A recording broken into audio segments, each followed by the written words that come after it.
Psalm 66. Praise and worship the Lord. He tests and tries men, sacrifices to be offered in his house.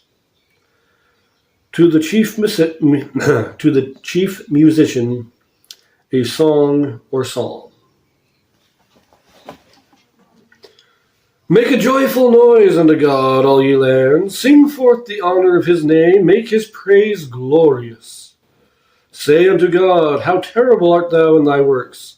Through the greatness of thy power shall thine enemies submit themselves to thee. All the earth shall worship thee, and shall sing unto thee. They shall sing to thy name, Selah. Come and see the works of God. He is terrible in his doing toward the children of men. He turned the sea into dry land. They went through the flood on foot. There did we rejoice in him. He ruleth by his power forever. His eyes behold the nations. Let not the rebellious exalt themselves, Selah.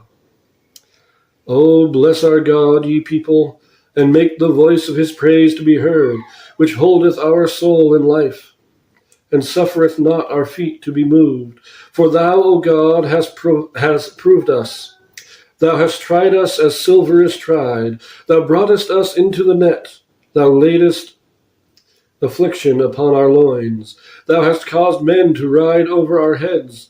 We went through fire and through water, but thou broughtest us out into a wealthy place.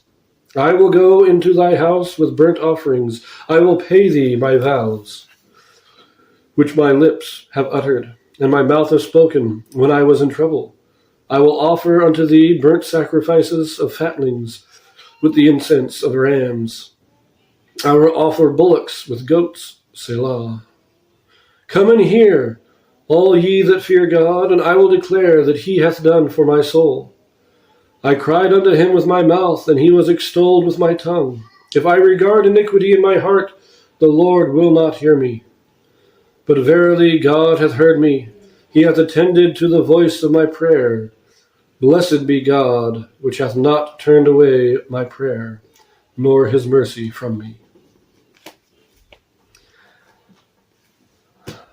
That, again, I love these.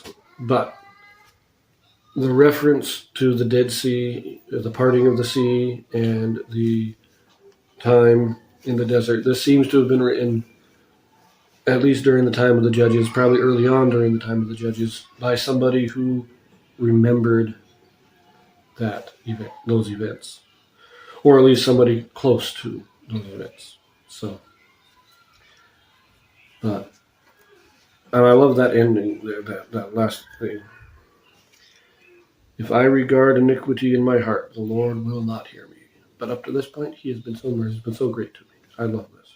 I want to mention, there's in this psalm 3 times it uses the term Selah, and it seems to denote something like a break in verse. But I wanted to read this brief statement in the Bible dictionary about this. It says here, a musical term that occurs 71 times in the Psalms and 3 times in the book of Habakkuk. Its meaning is uncertain. Most likely it is a direction to the musicians to strike up, either with a louder accompaniment or with an interlude while the singing ceased. So basically this was like an instrumental piece. It was either an instrumental piece between verses, or it was a crescendo of music accompanying the words. That's when the music was to reach its crescendo. So when we hear that term, we know that is a point of emphasis. That's really what we need to know, is that is a point of emphasis within the writing. And I will leave that here.